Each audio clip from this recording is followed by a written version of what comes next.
Hello guys, Peddi చూసుకున్నట్లయితే అసలు పెద్ద హిట్ అయిందనమాట. ఎవరు ఊహించని హిట్ అయితే అయిందనమాట. అంటే ఏంటి బ్రో కలెక్షన్స్ చూసుకున్నట్లయితే గవే వచ్చినాయి అనంటే దాని గురించి మాట్లాడదాం. ఎందుకు హిట్ అయింది, మరి ఎంత పెద్ద హిట్ అని నేను ఎలా చెప్తున్నా అనే దాని గురించి అయితే డీటెయిల్ గా ఈ వీడియోలో మాట్లాడుకుందాం. సో ఈ వీడియోని స్కిప్ చేయకుండా చూడండి, చాలా ఇంట్రెస్టింగ్ గా ఉంటది. సో ఫస్ట్ అయితే కలెక్షన్స్ అయితే 5 days ఆఫ్ కలెక్షన్ చూస్తే 315 crores అయితే కలెక్ట్ చేయడం అయితే జరిగింది. బ్రేక్ ఈవెన్ కూడా కాలేదు.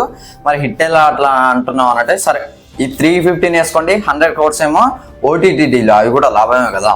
సో మొత్తం 415 crores. బ్రేక్ ఈవెన్ చూసుకున్నట్లయితే 400 crores అనమాట. సో 15 crores అయితే ప్రొడ్యూసర్స్ కి అయితే ప్రాఫిట్ అయితే వచ్చిందనమాట. అండ్ దాంతోపాటు నా దృష్టిలో హిట్ అంటే మాత్రం ఏదో పెద్ద కలెక్షన్స్ వచ్చేయడం కాదండి, మంచి అప్రిషియేషన్ రావడం.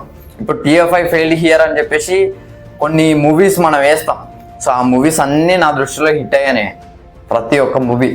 సో మంచి మంచి మూవీస్ ఉన్నాయనండి, అవి ఎందుకు ఫ్లాప్ అయినాయో కూడా తెలియదు. లాస్ట్ టైం మీరు చూసుకున్నట్టయితే ది బెస్ట్ ఎగ్జాంపుల్, ఇప్పుడు పట్టింది కాబట్టి చెప్తున్నాయి. పాత మూవీస్కి వెళ్ళిపోను నేను. భైరవం మూవీ చూడండి. భైరవం అదే మన బెల్లంకొండ సాయి శ్రీనివాస్ గారు, మంచు మనోజ్ గారు అండ్ నారా లోకేష్ గారు. నారా లోకేష్ అనా అతని పేరు, నాకు అంత ఐడియా వస్తలేదు. లోకేష్ గారు అనుకుంటా, సరే ఏదో ఒకటి. సో ఆ మూవీ చూసుకున్నట్టయితే ఫ్లాప్ అయింది. మూవీ నాకు చాలా ఇష్టం, చాలా మంచి మూవీ. సో అదేంటో నేను మళ్ళీ దాని గురించి ఎగ్జాంపుల్ చెప్పా, దాన్ని పెద్ద అది తీసుకోకండి. సో అంత అంటే మంచి అప్రిసియేషన్ వచ్చింది, ఎక్కడ చూసినా పెద్ది. సో అది ఆ క్యారెక్టర్ అనేది ప్రతి ఒక్కరికి చాలా బాగా ఎక్కేసింది. సో అది నేను దెబ్బదలుచుకున్నది అనమాట. ఇక రీజన్స్ విషయానికి వస్తే 5 reasons అయితే ఉన్నాయి అనమాట. సో వాటిని డిస్కస్ చేసే ప్రయత్నం చేద్దాం. ఫస్ట్ అయితే రామ్ చరణ్ గారు. సో రామ్ చరణ్ గారు లేకపోతే పెద్ది మూవీ అనేది లేదండి. సో ఎవ్వరు కూడా అంటే ఆయన ఆ రోల్లో మీరు ఏ యాక్టర్ని తీసుకొచ్చి పెట్టినా కూడా ఆ రోల్కి న్యాయం జరగదండి. అంటే రామ్ చరణ్ గారు ఆ రేంజ్లో పర్ఫార్మెన్స్ ఇచ్చారనమాట. ఆయన యాక్టింగ్ చూసైతే నేనైతే ఏడ్చేసా, లిటరల్లీ ఏడుపు వచ్చిందండి. అరే ఏంట్రా ఇది అని చెప్పేసి అసలు ఏడుపు ఆపుకున్నామన్నా కూడా అసలు థియేటర్ మొత్తం సైలెంట్ అయింది ఆ సీక్వెన్సెస్ దగ్గర. కొంతమంది అయితే ఏడ్చారనమాట. సో అట్లా అనిపించింది నాకైతే. అండ్ మూవీ కోసం ప్రాణం పెట్టాడని చెప్పుకోవచ్చు. తన డెడికేషన్ చూసుకున్నట్లయితే కన్నుకు దెబ్బ తగిలినా కూడా సో బుచ్చిబాబుతో చెప్పారట. సో బుచ్చిబాబు నేను కుట్లేసుకొని మళ్ళీ సెట్స్ పోతా అని చెప్పేసి వెళ్ళారట. అండ్ బుచ్చిబాబు చాలా భయపడిపోయాడట. మీరు చిరంజీవి గారికి ఏం చెప్పాలి, ఇట్లా అయింది ఏంటి అది ఇది అని చాలా డిసప్పాయింట్ అయ్యారట బుచ్చిబాబు అయితే. అండ్ దాంతోపాటు ఆ దెబ్బ తాకుడుతో కర్చీఫ్ ఇట్లా బెడ్రూమ్ తోట మొత్తం చాలా బ్లడ్ పోయిందట. అండ్ ఆయన కూడా స్టిచెస్ వేసుకొని నేను మళ్ళీ షూటింగ్కి వస్తా అని చెప్పి వెళ్ళడం అయితే అది గ్రేట్ అని చెప్పుకోవచ్చు. అండ్ దాంతోపాటు హ్యాండ్కి కూడా దెబ్బ తగిలినా కూడా తన డెడికేషన్ అయితే మారలే. బాడీ కోసం, ఆ బాడీ మంచిగా అవపడాలి, బల్క్ బాడీ అవపడాలి, చాలా మంచిగా కనబడాలి మూవీలో అని చెప్పేసి ఆయన అయితే జిమ్లో వెంటనే, అంటే ఇప్పుడు మనం జిమ్ చేసి సెట్కి వెళ్తాం, సెట్కి వెళ్ళడంతో ఏమవుతుంది, సో అక్కడ జిమ్ వీన్స్ అనేది అంత క్లియర్గా కనబడవు. సో అట్లా అని చెప్పేసి జిమ్లోనే సెట్లోనే జిమ్ చేసేవారట. జిమ్ చేసి మళ్ళీ షార్ట్కి వెళ్ళేవారట. సో అది నాకు చాలా బాగా నచ్చిందండి. మొత్తానికి ప్రాణం పెట్టారు సార్ దాన్ని మన రామ్ చరణ్ గారు అయితే.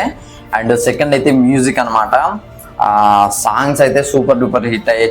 చికిరి కానీ, మస్స కానీ, అండ్ అదే ఐటమ్ సాంగ్ ఉన్నాయి కదా శృతి హాసన్ తోటి, సీరా సిక్కి అని చెప్పేసి. సో ఆ సాంగ్ కానీ, రై రారా కానీ, అండ్ ఇంకో ఎమోషన్ సాంగ్స్ కానీ, ప్రతి ఒక్క సాంగ్ నాకు చాలా బాగా నచ్చింది అండి మూవీలో.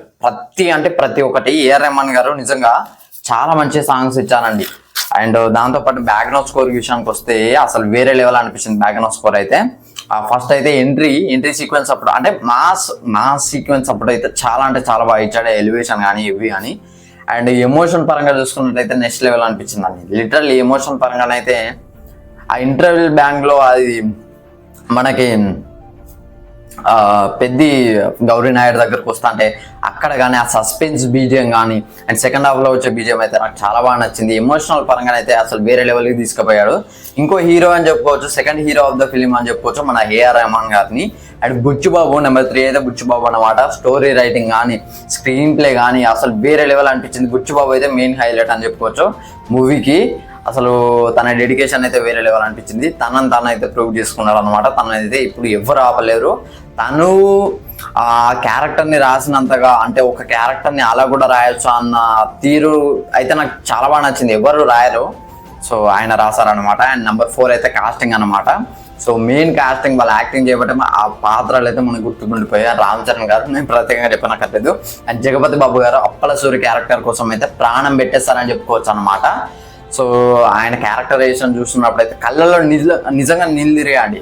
బుచ్చిబాబు గారు ఒకటి చెప్పారు, Appala Suri character theatre screen మీదకి వచ్చినప్పుడు అయితే మీ కళ్ళల్లో నీళ్ళు తిరగకపోతే నా పేరు బుచ్చిబాబాయ్ అని, ఒక బుచ్చిబాబాయ్ కాదు అని చెప్పేసి ఒక స్టేట్మెంట్ అయితే ఇచ్చిండు అనమాట. లిటరల్లీ అట్లనే అనిపించింది నాకైతే. And Shivanna character, Gauri Naidu character కూడా సూపర్ అనిపించింది. అండ్ మున్నబాయి క్యారెక్టర్ కూడా దివ్య అండ్ తన ఎంట్రీ సీక్వెన్స్ కానీ అండ్ అవమానించడం, సో అది మాత్రం నాకు చాలా బాగా నచ్చింది. అండ్ జాన్వీ కపూర్ యాక్టింగ్ కూడా బాగానే అనిపించింది. బట్ తన క్యారెక్టర్ ఎందుకో అంత కనెక్ట్ కాలేదు నాకైతే. అండ్ సెకండ్ హాఫ్లో కనెక్ట్ అయింది. అండ్ ఇంతే, చెప్పడానికి ఏం లేదు. అండ్ ఇంకో యాక్టర్ మర్చిపోయాం, యానిమల్ మూవీలో ఉంటాడు కదా, సో మీద చేయకు తీయ అని చెప్పేసి అంటాడు చూసిలా. సో యాక్టర్ కూడా చాలా బాగా అనిపించింది. ఎమోషనల్ సీక్వెన్సెస్ దగ్గర చాలా బాగా యాక్ట్ చేస్తాడు అనమాట. దాంతోపాటు DOP and editor, 5th main reason అయితే డిఓపి అండ్ ఎడిటర్ అనమాట. సో డిఓపి చూసుకున్నట్లయితే అదే మన సినిమాటోగ్రాఫర్ చూసుకున్నట్లయితే రత్నవేల్ గారు. సో ఆయన ఈ మూవీకి కూడా వర్క్ చేయడం అయితే జరిగింది, దేవరా కూడా. సో మంచి మంచి విజువల్స్ అయితే ఇచ్చారు. దాని గురించి ప్రత్యేకంగా చెప్పనక్కర్లేదు. బట్ నన్ను ఒక కాడ డిసప్పాయింట్ చేసింది ఏంటంటే సిడి వర్క్. అంటే వాళ్ళని అక్కడక్కడ మనకు తెలిసిపోతా ఉంటుందండి. సో అదైతే కొద్దిగా అదొక్కటే నాకు కొద్దిగా మైనస్ అనిపించింది. మిగతా మూవీ మొత్తం వేరే లెవెల్ ఉంటుంది. విజువల్స్ అయితే క్వాలిటీనెస్ అయితే ముఖ్యంగా చిక్రీ చిక్రీ సాంగ్లో అయితే ఆ క్వాలిటీ అయితే వేరే లెవెల్ అనిపించింది నాకైతే. అండ్ ఎడిటింగ్ నవీన్ నులి అయితే వేరే లెవెల్ చేశాడు. ట్రైలర్ అయింది ఇంత సింపుల్గా ఉంది అది ఇది అని చెప్పేసి చెప్పిన తర్వాత మూవీ చూసిన తర్వాత మళ్ళీ నేను ట్రైలర్ చూసా. ట్రైలర్ అయితే వేరే లెవెల్ అనిపించింది నాకైతే. అండ్ ఈ మూవీ ఎడిటింగ్, ఆ సెటప్, ఒక సెటప్ చేసి ఒక pay of. The best example ఎక్కడ అంటే, అరే మూవీ మొత్తం సాగుతుంది అంటే రన్ అవుతూ ఉంటుంది. సెకండ్ హాఫ్లో మీకు స్పాయిలరే, ఇది మూవీ చూసిన వాళ్ళు మాత్రమే ఈ క్లిప్ చూడండి, లేకపోతే 20 seconds స్కిప్ కొట్టండి అనమాట. సో అదేంటంటే మీకు సెకండ్ హాఫ్లో అదే అక్కడికి కుస్తీ ఫైట్కి పోక ముందుకు హీరోకి ఒక వీక్నెస్ చెప్తాడు కదా, మన దేవరాలో యాక్టింగ్ ఉంటాడు చూసిన. సో అతను వచ్చేసి ఇట్లా వీక్నెస్ ఉన్నదని చెప్పేసి హీరోకి వీక్నెస్ అని చెప్పేసి చెప్తాడు చూసిన. సో ఆ సెటప్ అక్కడనే చేసిళ్ళు, ఆల్రెడీ కలవడానికి వస్తాడు అంతే. దాని తర్వాత మళ్ళీ అది ఇంజురీ చేస్తాడు అనమాట విలను తనకి. సో అది నాకు చాలా బాగా నచ్చింది ఆ సీన్ని. అసలు అంటే బుచ్చిబాబు గారు రాసారా, తన మన నవీన్ నులి అలా కడి చేస్తాడో తెలియదు, కానీ అది మాత్రం నాకు చాలా బాగా నచ్చింది. సో ఎడిటింగ్ పరంగా అయితే బుచ్చిబాబు అయితే వేరే లెవెల్ అనిపించింది. అండ్ దాంతోపాటు ఇంకొక ఆ ప్యారల్ సీక్వెన్స్, ఆ కాల్ సీక్వెన్స్ దగ్గర చిన్న మళ్ళీ చైల్డ్హుడ్ కట్ అయిపోతుంది. సో అది కూడా నాకు చాలా బాగా నచ్చింది.